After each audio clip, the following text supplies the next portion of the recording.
a few months ago, and we weren't able to dive in even as deep as I wanted to in that Instagram live, which was amazing. So I thought, why not bring him onto the podcast where I can really quiz him on the things that I'm interested about, the things that I know, insights that will really help you, and of course, get to know each other better. So today's guest is none other than Dr. Mark Hyman. He's a practicing family physician and an internationally recognized leader, speaker, educator, and advocate in the field of functional medicine.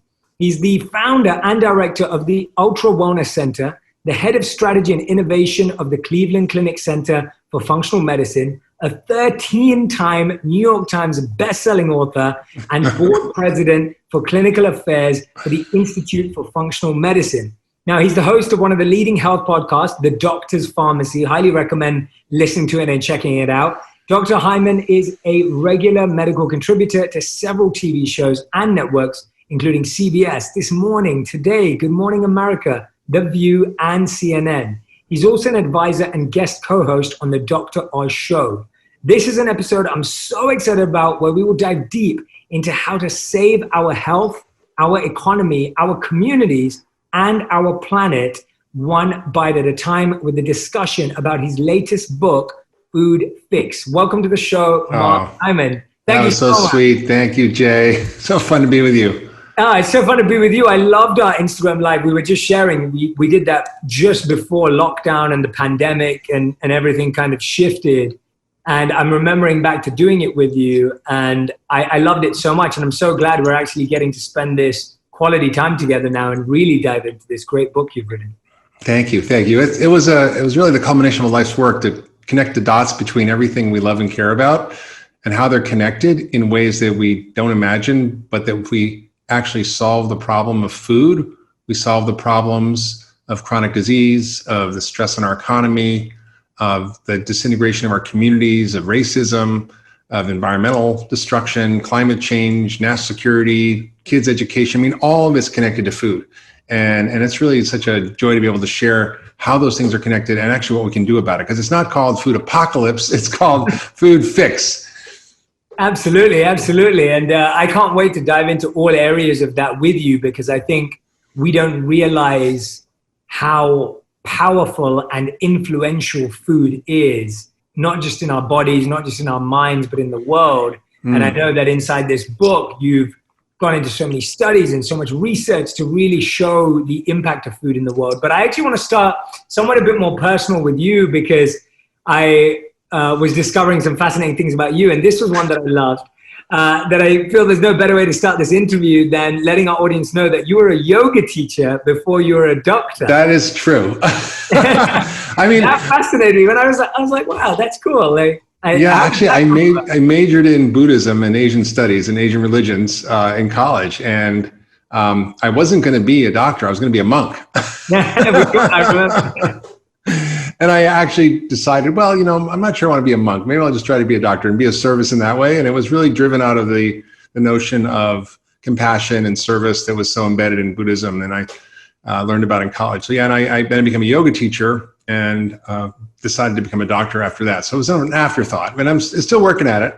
I love that. Well, when we get onto that, it means you're thinking like a monk for sure. So I love that. But tell me about how you think that, tell me a bit more about that compassion piece that you were sharing there, because I think it's really interesting that, people get involved in medicine for so many reasons. People get involved in being authors for so many reasons, but it sounds like your kind of foundation was wanting to help people and wanting to make a difference. Yeah. That was the I think, when I really studied Buddhism, I was obviously looking for answers as a young man of 18, 19 years old, and what's the truth and what's the meaning of life. And in it, I realized it was a description of how to heal suffering. And the focus of Buddhism isn't a religion, it's a methodology for healing and relieving suffering and understanding the way our minds work that cause us to suffer so much. And I began to really focus on this notion of how we don't have to suffer and why we suffer. And it was really that led me to understanding that I could actually be in that space of service and working on healing through not just, being a monk, but actually being a doctor and actually helping patients and people understand how to heal chronic disease, which is what I do. And so I think, there's so much suffering in the world. There's so much burden that everybody suffers from, both psychologically, physically, in so many different ways. And I was really drawn to doing something to help deal with that. And that's really what led me to becoming a doctor. Yeah, that's beautiful. Thank you for sharing that. I think it's a really unique way of looking at it, because I think for so many of us, sometimes we can be dealing with physical or emotional pain or issues for such a long time before we even think that there's something we need to do about it. Yeah. Sometimes people are living with chronic issues for such a long time, and we don't really listen or hear from the body or from the mind what we need to change. So when you look at it that way, that you can change what suffering you choose and what you allow in, it's huge. Tell me one more thing. Sorry, go on. You were going to say something. No, I'm just saying, what's your mission in life? It's really to end needless suffering. There's some suffering you can't avoid, but there is a lot of needless suffering. And the place where I feel most effective is really helping people understand that they can heal from chronic disease using a new strategy, which is functional medicine. It's really an approach of using food as medicine, but it's understanding the root causes. It's understanding the body as a system. It's really helping restore and regenerate health as opposed to treat disease.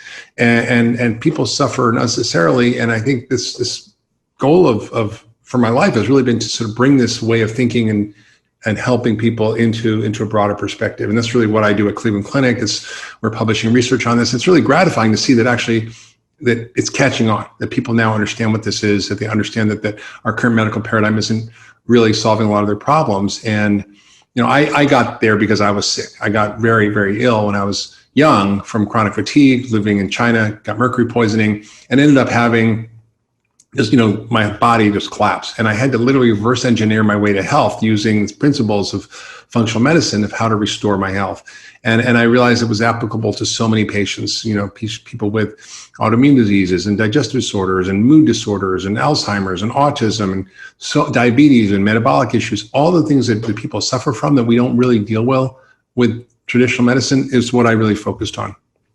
Yeah, that's incredible. And I love how so much of the good we do always comes from some sort of pain in our own life. Yeah. And, it's amazing that you've been able to go and take it so far, and not just take it far, but you're really challenging the status quo. Let's start there. Actually, in Food Fix, I doubt people take the time to actually think that the food industry has an agenda of their own. But can you share some ways in which the industry is strategic in how it advances its own goals and missions? I feel like most of us don't expect it. Oh boy, that's a can of worms. So there are a lot of unintended consequences that have led to our current food system that were born out of good intentions, right? We wanted to feed the world. We wanted to have the ability to grow lots of food for a lot of people and provide a lot of calories at scale and modernize agriculture. And that was happening in the 50s and 60s, which led to this commercialization of industrial agriculture, which led to enormous amounts of starchy industrial food being produced. Right. So we were all enamored with, astronaut food and processed food and Tang instead of orange juice. And unfortunately, that's led to a method of growing food that's produced the worst food on the planet. It's mostly ultra processed food, which is made from soy, corn, and wheat in different extruded colors, sizes, shapes, and forms. It's all deadly, about 60% of our calories. And it's also led to destruction of the environment through destruction of the soil and biodiversity of plants and animals and insects, and also stresses on our water and increasing climate change and so the pollution from the incredible amount of pesticides and herbicides. And we use 6 billion pounds around the world of glyphosate, which is pretty toxic. And we use 400 billion pounds of nitrogen fertilizer, which has all kinds of devastating consequences. So the way we're growing the food and the food that we're growing is devastating our health and devastating planetary health. And so the problem is that the food industry is the biggest industry on the planet. It's trillion with a T dollar industry that is now trying to maintain the status quo, unfortunately, which is not a good one. So it wasn't like they said, we're going to make people sick and fat and we're going to destroy the environment. They just didn't know, but now they know. And so there's a very concerted effort to control our food policy, which is, as a doctor, why would I be caring about politics and food policy? But it occurred to me as I'm sitting in my office seeing patients one-on-one that I can't cure diabetes in my office. It's cured in the kitchen, in the grocery store, on the farm. And I need to sort of look upstream and look at the root causes. And they began to say, well, what's causing the food that they're eating that's making them sick? Well, it's the food system. What causes the food system? It's our food policies. And why do we have the food policies we have? Because it's a food lobby that drives that. And so they drive a lot of the status quo. And they do it in government policy. And we spend $500 million just on the Farm Bill in 1 year. In 2005, the GMO labeling law was defeated because the food industry collectively spent $192 million on one bill in lobbying.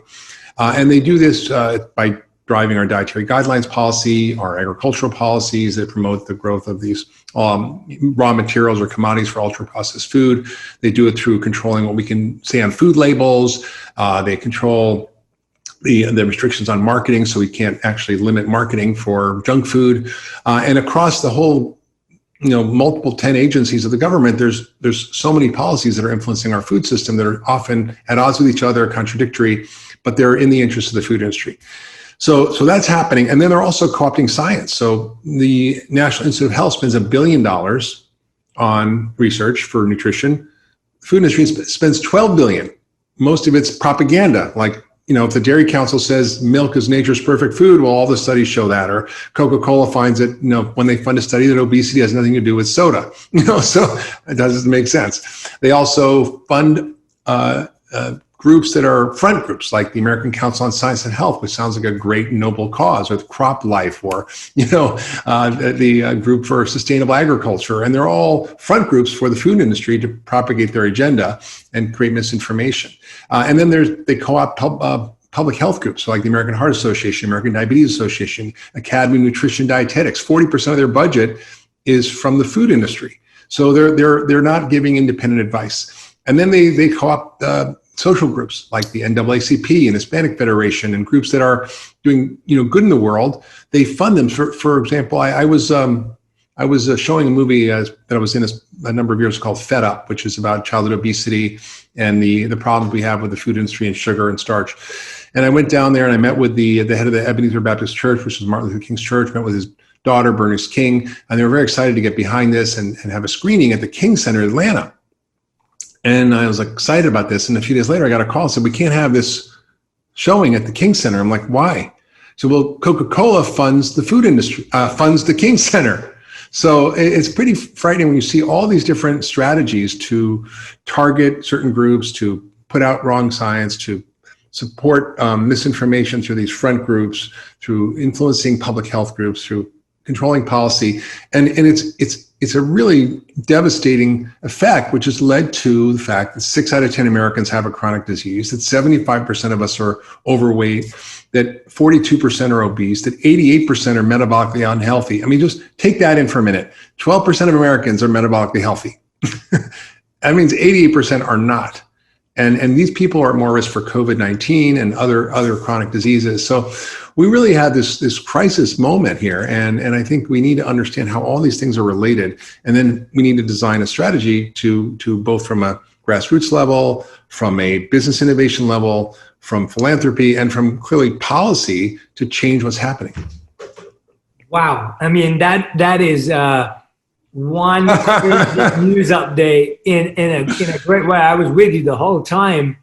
When I hear that and I think about my community, my audience listening or watching or anyone consuming this right now, it's like it can feel very overwhelming to an individual, for the individual that doesn't have the feeling of just like, there's two things that come to mind. One is like, do these people realize that they're actually destroying people's lives?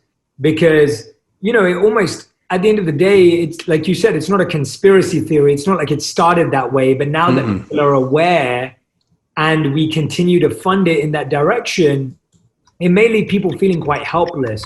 Where is a great place for people to get started? Of course, this book, for people to get educated, because I feel like the biggest challenge in making choices when you're like, oh my God, I can't trust the labels. I can't trust the ingredients on the back. Where do people trust? Where do they find trust is really good. Well, I spent a lot of time when I wrote the book Food Fix to dive into practical solutions, both for individuals, for businesses, policies. And I created a food fix action guide. It's free. They can go to foodfixbook.com and download it. Essentially, it gives you 20 of the top things you can do as citizens and individuals to have an impact to change your health and change society and change planetary health and drive policy and drive businesses. And it works. When we change what we want to do, and we vote with our wallet, we vote with our voice, we vote with our fork, and we vote with our vote, we see massive change. I mean, General Mills and Danone, which are two big food companies, are now funding farmers to convert their lands to regenerative agriculture. So they're literally stepping up and doing what the government isn't doing and funding farmers to transform agriculture to produce nutrient-dense food in a way that restores the soil, restores the plant nutrition, and restores human health. That's groundbreaking, and it's because we can make those choices. So I talk about how do you become a regenitarian? How do you regenerate your own health, and how do you regenerate planetary health and our social communities and their health? And it's pretty simple, right? It's eating real food. It's not buying into the industrial food that we're all eating, which is hard to do for some people, but I give real clear resources on what to look for, where to buy things that are not necessarily expensive, because people think it's expensive to do this, but it actually can be done really at scale in a way that isn't going to break the bank. You have to become a smart consumer. You have to read food labels. You have to seek out different sources of food, whether it's community supported agriculture or farmers markets or online retailers that sell direct to consumer like Thrive Market or Mariposa Ranch, which actually sell regeneratively raised beef and other animal foods that are really healthy for you. And there's things you can do if you get inspired in your own community. You can be an agent of change, right? Maybe you want to get your local government to start a compost ordinance so you'll compost your food, because food waste is a huge problem. Like 40% of our food is wasted, and it's one of the biggest drivers of climate change. It's a bigger contributor of methane than cows. And it's all your vegetables you're throwing in the compost, in the landfill.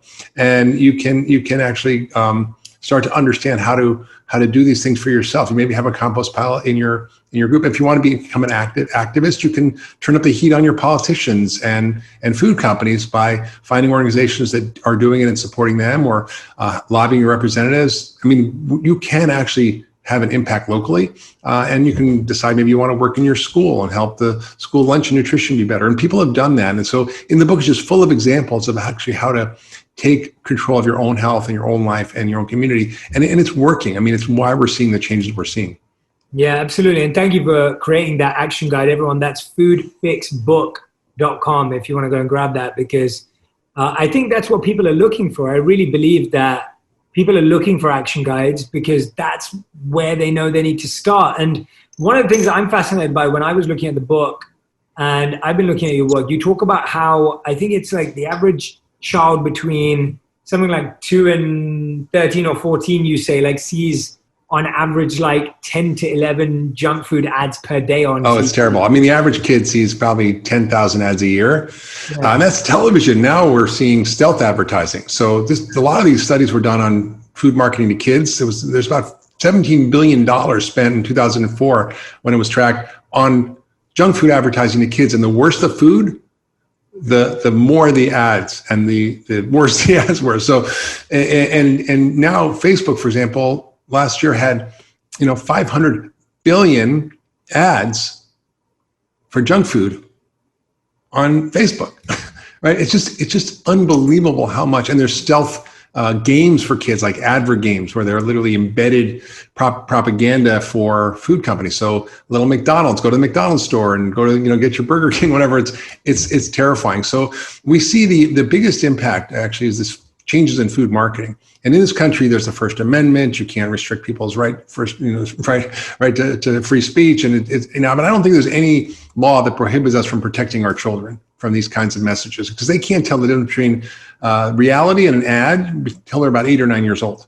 And they're targeting these kids. And in Chile, when they actually repealed the ability or removed the ability for these companies to market between 6 a.m. and I think 10 p.m., there was dramatic reduction in the use of these foods and dramatic reductions in obesity. But this country doesn't want to do that because it's such a big moneymaker for these companies.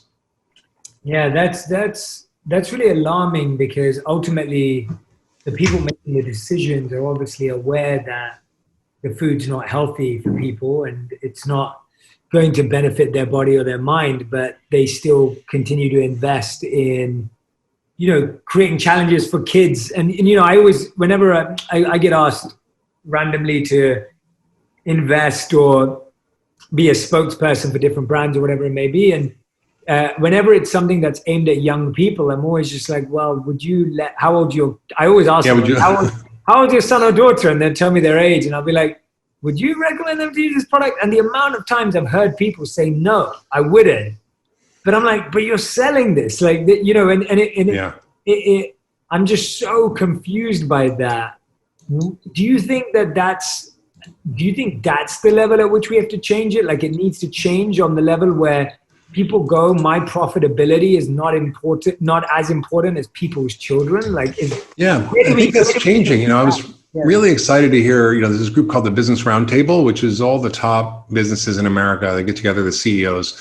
And in the last meeting, they made a stand. They said, we have to look not only at shareholder value, but stakeholder value. Meaning, what is the impact of our company on our customers, on the workers, on the environment? Who are the stakeholders in the products we're creating?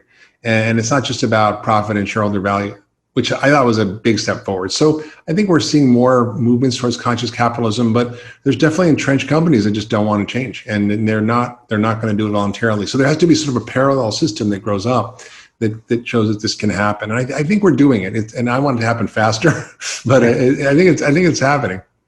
Yeah, and how much of it is also, and I know you know the answer to this, but it's how much of it also is our addiction and habits because of the way those products have been created. So we also find it hard to let go of them. So I'll give you a personal example.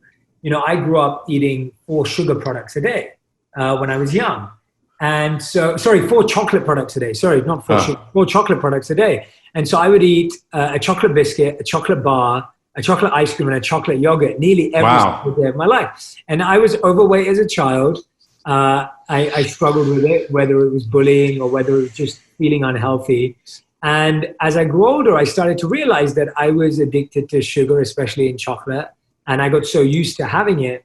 And it took me to, who I've talked to you about before, meeting my wife, who was able to find me alternatives. Because that's what I said to my wife. I was like, I need an alternative if I'm going to have to shake this habit. Yeah. And so I ended up finding things sweetened with monk fruit and other things, which have been amazing. But that's good for you, monk fruit, right? I know, how ironic. I do not own the brand or have any affiliation with it whatsoever. but the intriguing thing to me about that is that there are alternatives that exist. But I want to share this for the audience. It's like, I get what it feels like to be addicted to a food that may not be good for you. But tell us about how much we're addicted to these foods. Yeah, I mean, this is a real problem, Jay, and I think most people don't realize it, and they internalize the feelings they have about what they eat and blame themselves. So, why can't I stop eating this? I'm gaining weight and I just can't stop myself. And they think it's their fault that they're overweight or that they're sick. And that is just a bunch of nonsense, and scientific nonsense, because when you look at the science of these foods, these ultra processed pulverized foods that are high in starch and sugar, they're really designed to hijack our brain chemistry, our hormones, and our metabolism in a very specific way. And these companies have organizations called taste institutes where they hire craving experts in the science of craving, and they design their products in a specific way to create the bliss point of the food. What is that perfect crunch, taste, sugar, whatever it is, salt, that's going to make you go boom and have this pleasure sensation? And it's about dopamine. It's like heroin or cocaine, and it works in the same area of the brain. And it's not just a theory. They know this. Of course, they deny it. Although one of the top executives from one of the big soda companies said to me, Mark, you want to come to our lab and see what we've done? We've actually been able to extract the taste buds from humans, and we grow them in a culture in the lab, and then we can stimulate them and see what's happening. I'm like, you do not want me to go in there, because I'll put this all over social media. and it's a very scary thing. And so the science has shown, for example, that if you take a group of overweight guys and one day you give them a milkshake that's a regular milkshake, and the next day you give them a trick milkshake, which is exactly the same except for the way in which the sugar is absorbed. So there's starch, and there's the same carbohydrate, the same protein, the same fat, the same fiber, the same calories. So they're exactly the same, and they taste the same. So they don't know what they're drinking. When they found that when they had the one that had the sugar that was absorbed quickly compared to the one that's absorbed slowly, it created this pattern in their brain that lit up the same area called the nucleus accumbens as heroin or cocaine. And you could see it on a functional MRI. So this is not just a theory that, oh, it's maybe addictive. It's not really a true addiction. It actually is. And when they looked at their other biomarkers, their blood levels of insulin, sugar, adrenaline, cortisol, stress hormones, you literally eat sugar, your stress hormones go up. So you can be meditating all day, but if you're eating sugar all day, you're in trouble. And I think we don't understand how powerful these foods are and how they hijack our biology. But within a very short time, literally just 10 days or less, you literally can reset your biology, reset your brain chemistry, reset your hormones and your taste buds and get out of it. And I remember I ran this course once in Kripalu, which is a yoga center near me. Yeah, I know it. Yeah. And it was sort of a sugar detox. And this woman came in, she's like, there's no way I can do this. I've been addicted to sugar my whole life. I'm never going to be able to get off this. I said, just do exactly what I'm saying and just try to do this and eat in a way that's going to reset your biology because food is medicine. And she's like, okay, I'll try it. With day 2, she's like, I can't believe it. I don't have any more cravings. I don't want it. I don't need it. It's like my whole biology has changed. So I think people can be very empowered by making those kinds of changes. And does it, just to dive into that slightly, a tiny bit more, should that change for people be extreme or is it incremental? So it's like, let's say someone's listening, they are consuming too much sugar or they're having too many sodas or whatever. Is it like they should go the next day to no sodas? What's that? Almost that 10-day program. Yeah. So do you have like 1 ounce less of soda a day, or 12 sodas is 11? Okay. Yeah. I think as a doctor, I want people to be able to have the experience of health. It's like an awakening. I want them to actually quickly be able to experience that. So I usually can convince people to do a dramatic change for a short time, like a week or 10 days. And then their bodies tell them how they feel. They go, oh my God, my migraines are gone. My digestion's better. I'm sleeping better. My sinus drip is gone. My skin's clearing up. My acne's gone. I feel better. I don't have cravings. My energy's good. And they go, well, wow, I'm getting the connection between what I eat and how I feel. Yeah. And so I always love to give people that experience. And I created a program called the 10-Day Reset. And it's essentially giving them that opportunity. And you can download it free at getpharmacy.com. It's just a simple way of eating in a specific time frame, in a specific way that's going to really regulate your biology. Because every bite of food you take regulates your entire biology. It changes your gene expression. It changes your hormones, your brain chemistry, your immune system, your microbiome, everything. Literally with every bite. And when you understand that, and you can upgrade or downgrade your biology literally with every bite, your biological software can change. You can really see rapid changes. And we've seen incredible things from people, getting off insulin in 3 days, for example. So it's really powerful when people make the choice to try this. And I think, tiny steps and tiny habit changes are good. And BJ Fogg talks about this for some things. But I think if you really want to see the power of this, a short-term dramatic change can give you enormous benefit.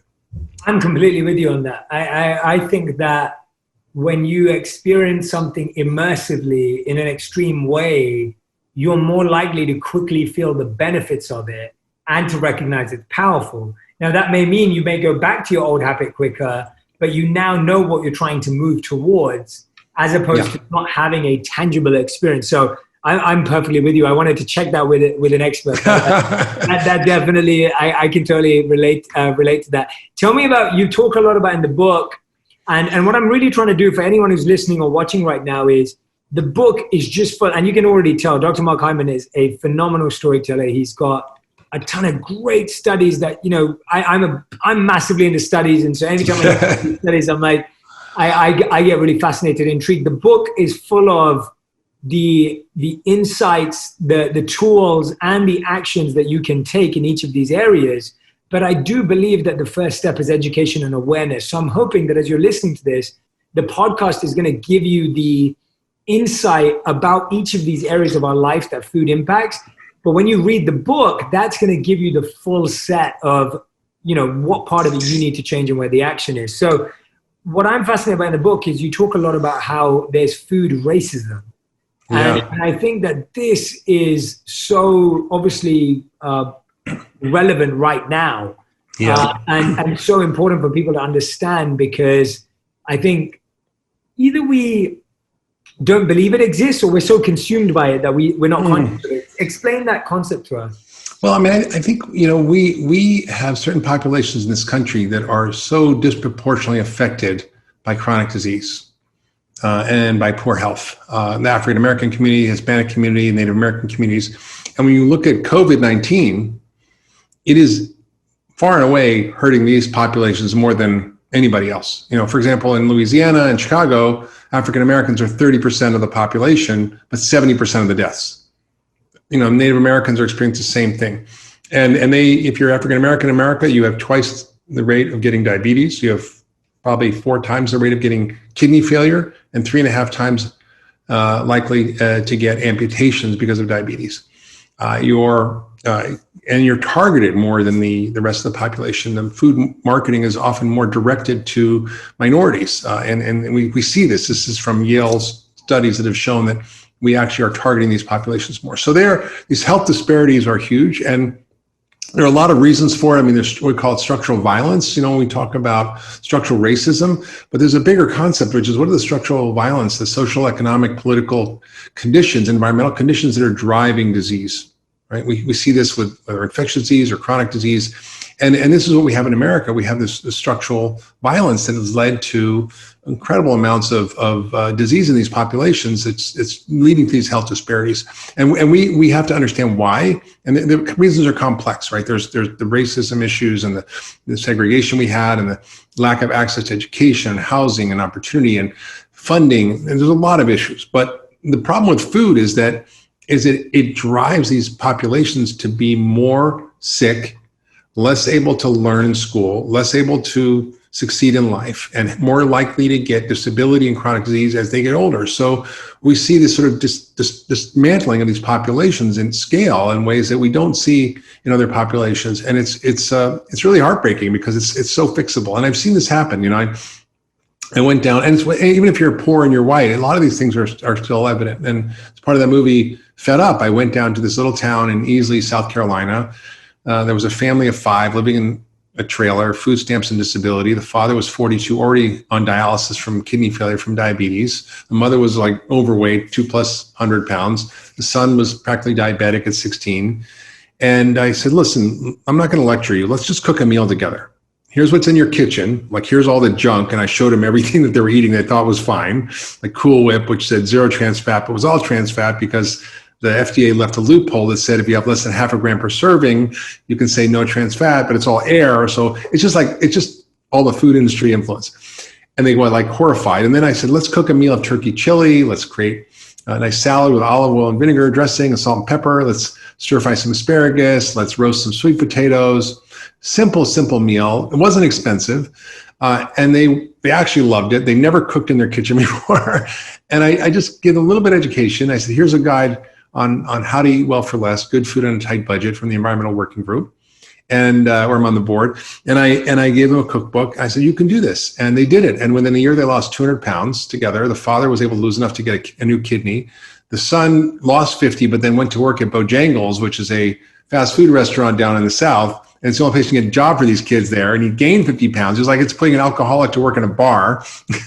Yeah. And then he figured it out, and he lost 138 pounds, and he got into medical school. And he asked me to write a letter of recommendation. So people can actually come out of this if they're given the right education tools. But I've worked in these communities and populations, and they just don't know. They just are unaware of this sort of level of food racism and food even apartheid that's happening in these communities, where you see the lack of ability to access food and lack of ability to find quality ingredients because they're buying food at the gas station. That's where they get their food.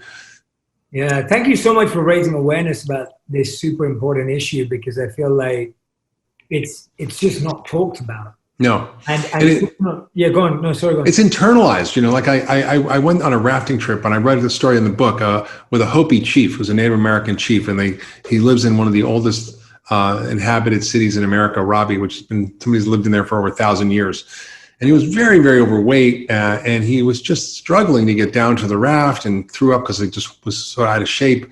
And we got on the raft, and we kind of got to know each other. I said, you can actually fix this. You can get rid of your diabetes. He said, well, what do I have to do?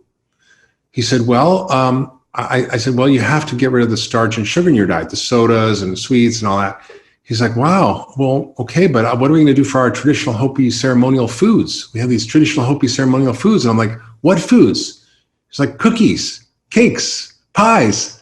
And I'm like thinking to myself, those are not your traditional ceremonial foods. And what's happened was that the government put everybody on reservations. They cut off their food supply and their traditional ways of hunting or fishing or even growing food. They diverted, in the Hopi reservation, they diverted their water, so they had no access to rivers anymore. And then they piled in these commodity foods, flour, sugar, and shortening, right? And that became their diet. And these government commodities were the staples. So they made Indian fry bread and Indian tacos. There's nothing Indian about that. And these foods are so toxic. And now that's why we see 80% of them have diabetes by the time they're 30. And life expectancy in some of these communities is 46. And it's terrible. And it's not just the Native American communities, but he's internalized this food concepts that he thinks are his traditional foods. And this is true in the African American communities and Latino communities. And, you know, I think in Chicago, there's something called the Chicago Loop. If you live outside the Loop, your life expectancy is 16 years less. If you take a subway from Midtown Manhattan to the Bronx, which is a very poor African American communities, your life expectancy goes down 6 months for every subway stop. Wow. You know, to Harlem and to the Bronx. So these things are really not talked about much. And you know, I gave a lecture a few years ago. It was on the 50th anniversary of Martin Luther King Jr.'s assassination at the Harlem Riverside Church. And it was really about food oppression. And, you know, it was a little intimidating for me because it was mostly African American community. I'm a white Jewish guy, you know, from New York. And what do I know about it? But it was, you know, Governor Cuomo spoke there. I spoke, and I just was able to share what I was seeing from the science and from the data about how these communities were being affected. And it was an incredible response, and people really resonating with it. It's a very short 10-minute talk. You can find it online. Just do Hyman food oppression, you'll find it. But it sort of is really catapulted me into really trying to raise these issues, because we can't resurrect our communities unless we resurrect our health. And we can't resurrect our health unless we resurrect our food. And we can't resurrect our food until we fix the food system and fix the agriculture and sort of pull that thread that connects everything together. Yeah, absolutely. And what I'm trying to do in our interview today is really understand the role of the individual and educate the individual, because I feel like if the individual is educated, then we'll start to see this real change. Tell me about, we've definitely tapped into this, but we talked a lot about how it impacts our physical health. But I know in the book you also talk about how nutrition and food can actually be medicine for our mental health. Yeah. And I think that this link again, I feel like what you're doing in the book is just topics that at least I can be honest and say, I'm not hearing about in a non-conspiracy theory communication. So if I hear about some of this stuff, it's always through someone who loves conspiracy theories. I don't love conspiracy theories. No. I like data and fact and discussion and change and information. And so that's what I think you do so well in this book. But let's talk to me about the connection between mental health and our diets. You know, Jay, it was a surprise to me. I was practicing functional medicine, working with patients. They'd come in with these physical complaints. They'd have an autoimmune disease, or they would have some digestive issues, or whatever was going on, or they'd have ADD, whatever. And I would treat them and restore their health by dealing with restoring these basic biological systems, your gut, your immune system, your detoxification system, your hormones, all the things that we do in functional medicine. And a lot of it's using food as medicine. And then they would report back, Dr. Hyman, I don't know what happened, but my depression's gone. My panic attacks are gone. My ADD is better. My memory's better. My brain fog's gone. I'm like, what's going on here? And I began to really investigate what was happening. And I sort of jokingly call myself the accidental psychiatrist, because I was treating people's body and their brain was getting better. And I began to realize that, you know, let's just take depression, for example. You know, depression turns out is an inflammatory disease, which we don't think of. It's like, you know, it's like a sore throat, but it's in your brain. And your brain, you know, doesn't hurt. but it can be depressed or feel sad or be anxious or have OCD or ADD or whatever. And so it has different ways of expressing that inflammation, whether it's Alzheimer's even is an inflammatory disease, autism is inflammatory. And the question is, well, what's driving the inflammation? And it's primarily our inflammatory processed nutrient poor diet. It's this industrial diet that's lacking the nutrients that our bodies and our brains need to function.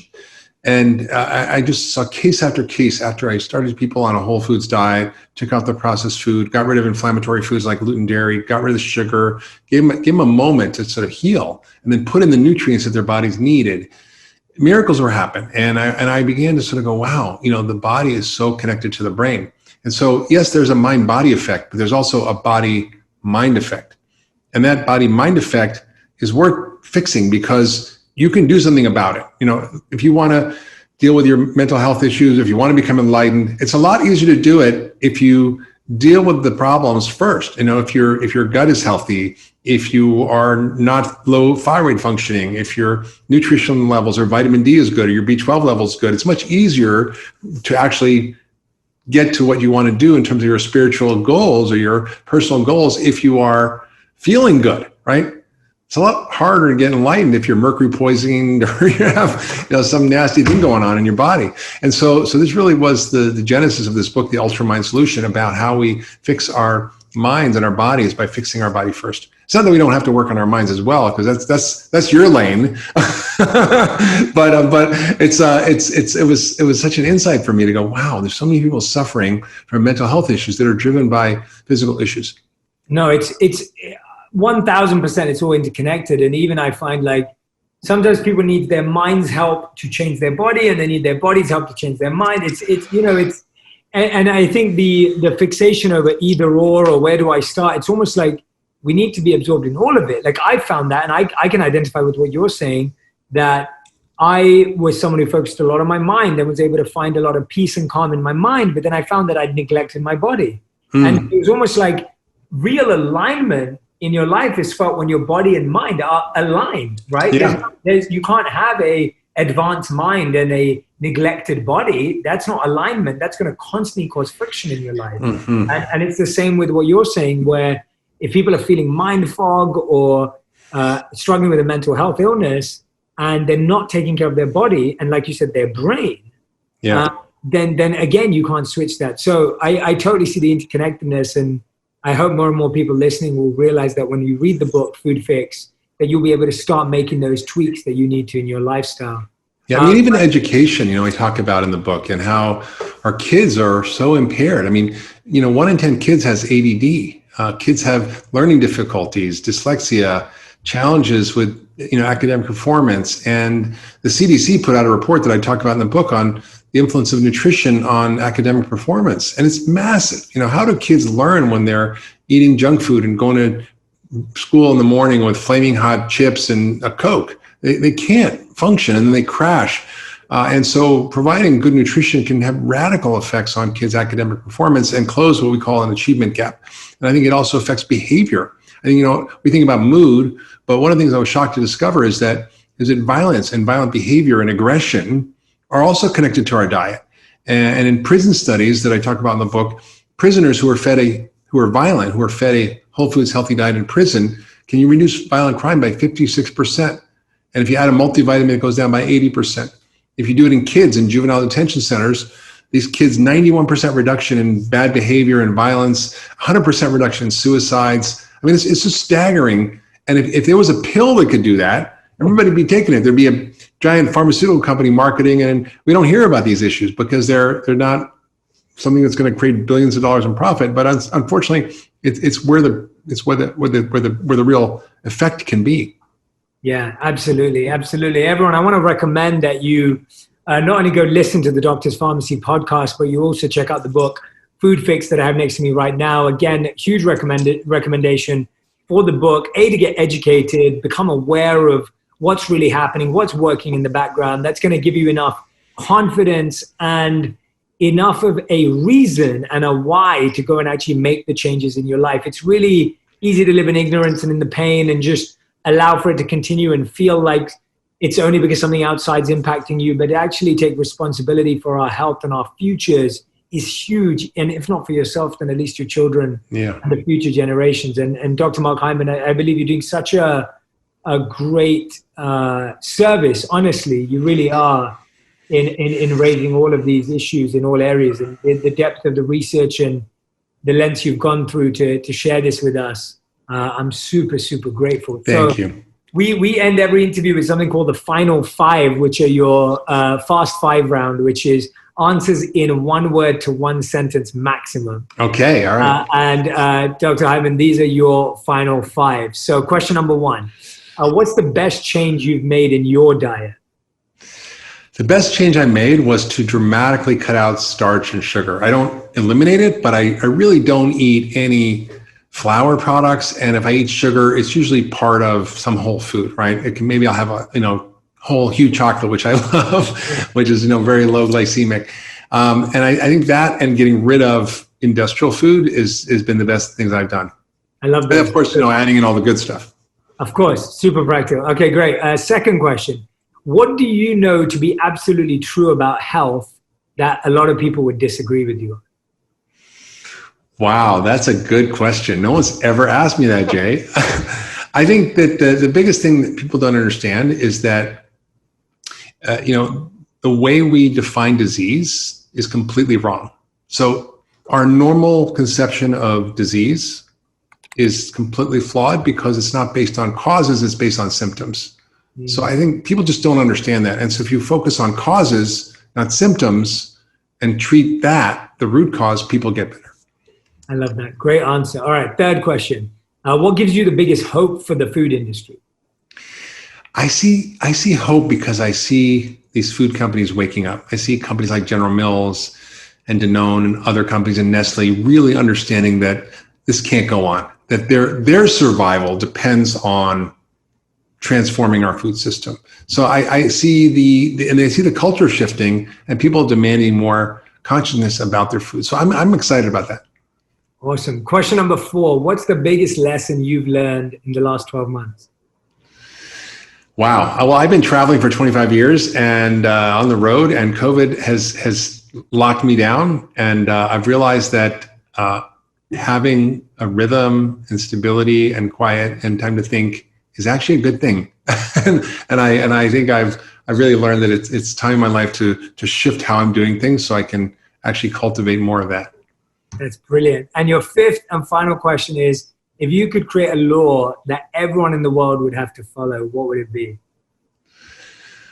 Ooh, a law that everyone would have to follow. Well, I think it would be a law that all governments would implement, that would influence every single policy around food, which would be quality is king. So no food policy can be made unless it's putting the quality of nutrition and nutritional density first in every single thing we do, whether it's dietary guidelines or what food we grow or what food we market or whatever it is, it's going to transform everything if we can do that. I love that. That's beautiful. I'm actually going to ask you one more question that's just come to my mind. Do you think that it's possible to create healthy food that's affordable? Absolutely. I mean, the studies are really clear that it may cost 50 cents more a day to eat healthier. And like I said, there are guys like Good Food on a Tight Budget that are actually incredibly effective in helping people eat well for less. It's good for them, good for the planet, and good for their wallet. And I think we get caught up in, sort of elitism about eating healthy, but it really, this family in South Carolina, they lived on food stamps and disability for a family of 5. And they were able to do it in one of the worst food deserts in America. So it's really more about education and awareness than it is about money.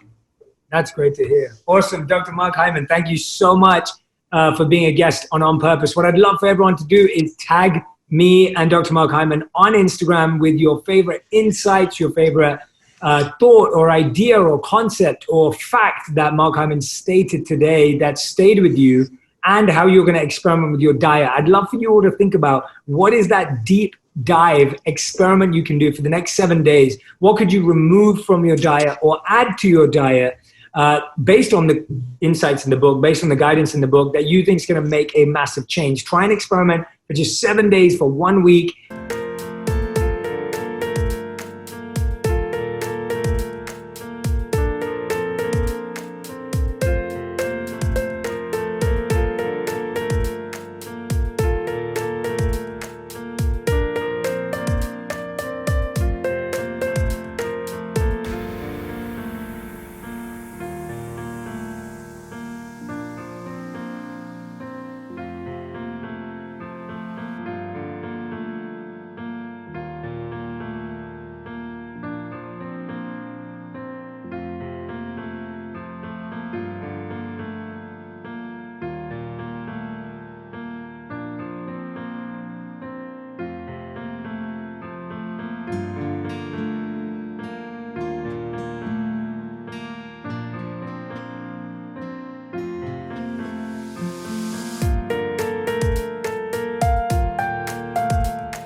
and see how your life changes. And as I said, go out and grab a copy of the book. We'll put the links in the podcast description so you can go straight to Amazon and grab your copy. Dr. Mark Hyman, is there anything that I haven't asked you that you'd love to share? Nothing other than I think, we're in this moment where everybody can focus in on their own health. And by doing that, they will literally help us get through this COVID epidemic and help solve so many of our global problems.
Problems, because what we do to ourselves, we do to our communities and our families, and what we do to ourselves, we do to the planet. And so understanding that is a circle, and that we can actually impact that by making those small changes in ourselves, I think is a very powerful message for people to understand.